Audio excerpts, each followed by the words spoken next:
Good evening అన్న. రేయ్ shop మొత్తం అంతా క్లీన్ చేయాలని చెప్పాను కదా, మళ్ళీ కొత్త బట్టలు వేసుకొచ్చినావు. పాత బట్టలు వేసుకుని రావచ్చు కదా. కాలేజ్ నుండి ఇంటికి వెళ్ళి చేంజ్ చేసుకోవడానికి లేట్ అవుతుందని ఇలానే వచ్చేసా అన్న.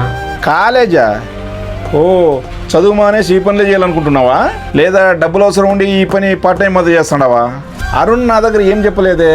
ఇంకో 3 monthsలో కాలేజ్ ఫీజు కట్టాలన్నా, అందుకే అన్న ఇక్కడ పని ఉందంటే జాయిన్ అయ్యా. సరే నువ్వు వెళ్ళు.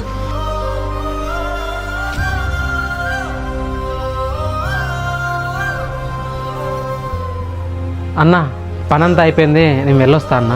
సరే వెళ్ళు. సరే అలాగే రేపు నుంచి ఇక్కడికి పనికి రావద్దు.